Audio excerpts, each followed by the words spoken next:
নমস্কার, আমি আকাশ। তো আজকে একটা খুব ইন্টারেস্টিং টপিকের উপর আমি আলোচনা করব। টপিকটা আজকে ইন্টারেস্টিংও আছে প্লাস ইম্পর্টেন্টও আছে, ঠিক আছে? তো এখনকার সমাজে এখনকার মানুষদের জন্য আজকের ভিডিওটা খুব বেস্ট। তো তোমরা পুরোটা দেখো। তো ভিডিওটা যদি কোনো জায়গায় ভালো লাগে বা কোনো জায়গায় যদি আমার কথাবার্তার মধ্যে ভুল হয় বা কোনো মিস্টেক হয়, তাহলে ডেফিনেটলি কমেন্ট করো। আমি সংশোধন করবো আমার ভুলটা। আর যদি ভালো লাগে কমেন্ট করো, তাহলে আমি মোটিভেট হবো। ওকে, লাইক শেয়ার তোমাদের ব্যাপার, এইসব তোমরা ভালো লাগলে করো, ঠিক আছে? যাই হোক, প্রথমে বলি, আজকের টপিকটা হচ্ছে ফেলিয়ার টু সাকসেস। মানে ওই সব মানুষদের জন্য যারা জীবনে ফেল করেছে এবং ওখানে স্টপ হয়ে গেছে, আর সাকসেসের দিকে এগিয়ে যায়নি। মানে নিজের স্বপ্নকে বা নিজের কাজকে ওখানে স্টপ করে দিয়েছে, আর এগিয়ে যায়নি। তো এমন মানুষের জন্য যারা জীবনে ফেল করেছে অ্যান্ড বারংবার যারা ফেল করছে, এমন মানুষের জন্য আজকের ভিডিওটা বানানো। তো চলো প্রথমে বলবো চারটে পয়েন্ট। এই চারটে পয়েন্ট খুব ইম্পর্টেন্ট অ্যান্ড খুব বেসিক পয়েন্ট। তোমরা যদি অ্যাপ্লাই করো তাহলে ডেফিনেটলি তোমাদের মনে জোর আসবে, অ্যান্ড আবার তোমরা সফল হওয়ার চান্স তোমাদের জন্য বেড়ে যাবে। ওকে, তো চলো শুরু করি। তোমার প্রথম পয়েন্ট হচ্ছে, জীবনে যদি তোমরা হেরে যাও কখনো বা হেরে গেছো, তাহলে এটাই তোমাদের জন্য একটা সব থেকে বড় পয়েন্ট যে তোমরা লাইফে হেরে গেছো বা ঠকেছো। কারণ যে মানুষ লাইফে ফেল করে বা ঠকে যায়, সেই মানুষের মধ্যে একটা আলাদাই অভিজ্ঞতা চলে আসে, একটা আলাদাই জ্ঞান অর্জন তারা করে নেয়, আলাদাই জ্ঞান তাদের মধ্যে এসে যায়। কারণ তুমি যদি কোনো কাজ করতে গিয়ে বা নিজের স্বপ্নকে পূরণ করতে গিয়ে যদি কোনোদিন ঠকো, তাহলে তোমরা জেনে যাবে যে এই কাজটা করলে আমি ঠকবো বা এই জায়গায় গেলে আমি ঠকবো, তাহলে সেই কাজটা তোমরা আর করবে না, রাইট? তো ওই জন্য আমি বলি যে আমার এই পয়েন্টটা খুব ফেভারিট। তোমরা যদি কোনো জায়গায় ধরো তোমরা দোকানে গেলে, আহ, সেই দোকানদার তোমাকে খুব বোঝালো যে এই প্রোডাক্টটা নেন, এই প্রোডাক্টটা ভালো হবে, এই জিনিসটা খুব মানে তোমাদের জন্য খুব বেটার হবে, তাহলে তোমরা তার কথা শুনে নিয়ে নাও। সেই কোম্পানির যে প্রোডাক্টটা তোমরা নিয়ে নাও, পারচেস করে নাও।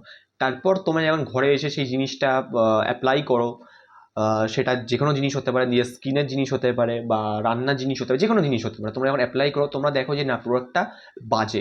তো তোমরা জেনে যাও, আচ্ছা তাহলে এই কোম্পানির প্রোডাক্টটা বাজে, তাহলে তোমরা সেটা আর কি কিনবে দোকানে গিয়ে? একদমই কিনবে না। লোকেরা যতই বোঝাক, তুমি আর সেই প্রোডাক্টটা পারচেস করবে না। অথচ তোমরা বলবে এই প্রোডাক্টটা আমি ইউজ করেছি, আমি জানি কেমন। তেমনই জীবনের যে পরীক্ষা বা জীবনের যে ঠকা বা জীবনের যে হেরে যাওয়া, একদম এক জিনিস, সেম টু সেম জিনিস। তোমরা যদি কোনো কাজ করতে দিকে ঠকে যাও বা হেরে যাও, তাহলে তোমরা কিন্তু সেকেন্ড বার সেই জিনিসটা করবে না, সেকেন্ড বার সেই জিনিসটা এড়িয়ে যাবে অ্যান্ড বেটার রেজাল্ট পাবে তারপরে। ওকে, তো জীবনে ঠকার শেষ নেই। ঠকতে সব রকম বয়সে হয়, আমাদেরও ঠকতে হয়, তোমাদেরও ঠকতে হয়, সবাইকে ঠকতে হয়। ঠকেই মানুষ পরের স্টেপে এগিয়ে যায়, না ঠকে মানুষ এগিয়ে যায় না। তো এটাই সব থেকে বড় একটা গুরুত্বপূর্ণ পয়েন্ট, যে তোমরা যদি জীবনে ঠকে থাকো, হেরে থাকো, তাহলে তোমরা আহ, তোমাদের মধ্যে একটা আলাদা অভিজ্ঞতা, আলাদা জ্ঞান তোমাদের মধ্যে চলে এসছে। তো তোমরা ওই জিনিসটা নিয়ে, তোমরা যে অভিজ্ঞতাটা নিয়েছো, জ্ঞানটা নিয়েছো, ওই জিনিসটা নিয়ে তোমরা ধীরে ধীরে এগিয়ে যাও। দেখবে তোমরা একটু একটু করে তোমরা সফল হতে থাকবে। ওকে, আমার সেকেন্ড পয়েন্ট হচ্ছে নিজের প্রতি নিজের বিশ্বাস রাখা। এটা আমার খুব ফেভারিট পয়েন্ট। ওকে, নিজের প্রতি নিজের বিশ্বাস রাখা।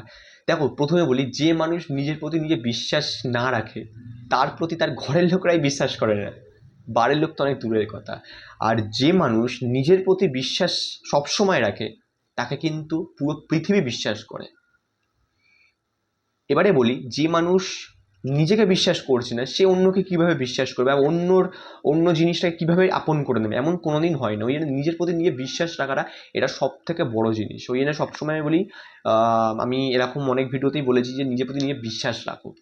ওকে, তো নিজের প্রতি নিজে বিশ্বাস রাখো। আহ, ভাবো যে সবসময় পজিটিভ ভাবো, হ্যাঁ আমি কাজটা করতে পারবো, ডেফিনেটলি তোমাদের কাজটা সাকসেস হবে। ওকে, এটা ছিল আমার 2 নম্বর পয়েন্ট। 3 নম্বর পয়েন্ট আমি যেটা বলবো সেটা হচ্ছে সময়কে সবসময় ভ্যালু দেওয়া। কারণ সময় একটা এমন জিনিস, যদি তুমি সময়টাকে ভ্যালু দাও, তাহলে সময়ও তোমাকে ভ্যালু দেবে। সময়ের এত দাম যে সময়ের একটা সেকেন্ডের দাম আমরা দিতে পারবো না, এত দাম সময়ের। তাহলে কেন সময়কে আমরা নষ্ট করব? সময়কে ওই জন্য সবসময় ভ্যালু দাও। সময়কে আজকে তুমি ভ্যালু দেবে, পরের দিন সময় তোমাকে ভ্যালু দেবে। আর সময় যখন তোমাকে ভ্যালু দিতে শুরু করবে, প্রতিটা লোক তোমায় ভ্যালু দিতে শুরু করবে। এটা সময়ের ভ্যালু বিশাল বড়, ঠিক আছে? এটা আমার 3 নম্বর পয়েন্ট ছিল। এবার 4 নম্বর পয়েন্ট অ্যান্ড আমার লাস্ট পয়েন্ট, এটা খুব ইম্পর্টেন্ট পয়েন্ট, যে সোশ্যাল মিডিয়া দিয়ে দূরে থাকা। ফোন হোক, ডেস্কটপ হোক, যাই হোক না কেন, সোশ্যাল মিডিয়ায় দূরে থাকা টোটালি। নিজের কাজকে সেরে নিজের ব্রেনকে রেস্ট দিতে, তারপর সোশ্যাল মিডিয়া দেখো। সবসময় ফোনকে স্ক্রল করা, ইনস্টাগ্রাম, ফেসবুক, এটা ওটা দেখা, এগুলো ঠিক না। হ্যাঁ, আমিও যেমন কাজের সূত্রে ভিডিও বানাচ্ছি, আমার সামনে আমার ডেস্কটপও খোলা আছে, ফোনেও আমি ভিডিও আপলোড করবো, সেগুলোকে টুকটাক মানে আমার কিছু না কিছু আমি স্ক্রিপ্ট লিখি, তো এইগুলো আমি করি। তো এগুলো আমার কাজ। তোমাদের যদি এমন কোনো কাজ থেকে থাকে, তাহলে সেই কাজটা তোমরা পূরণ করে তারপর সোশ্যাল মিডিয়ায় তোমরা এন্টার করো, ঠিক আছে? কারণ মানুষের সব থেকে বড় জিনিস হচ্ছে সময়। তো এটাকে সবসময় ভ্যালু দেবে। এমন অনেক মানুষ আছে পৃথিবীতে, তোমরা বড় বড় মাপের, যারা বড় বড় প্ল্যাটফর্ম পেয়েছে, নাম নিচ্ছে এখানে, এটা প্রপার ভিডিও একদিন বানাবো, তারা সময়কে ভ্যালু দিয়েছে।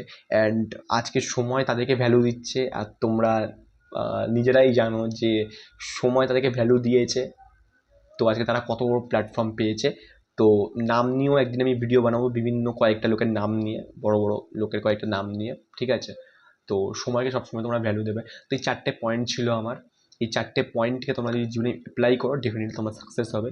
তো ভিডিওটা যদি ভালো লাগে, ডেফিনেটলি কমেন্ট করো, এটাই আমি বলবো, কমেন্ট করে আমাকে জানিও। তো আমার ভালো লাগবে অ্যাকচুয়ালি, ঠিক আছে? তো thank you so much, thank you.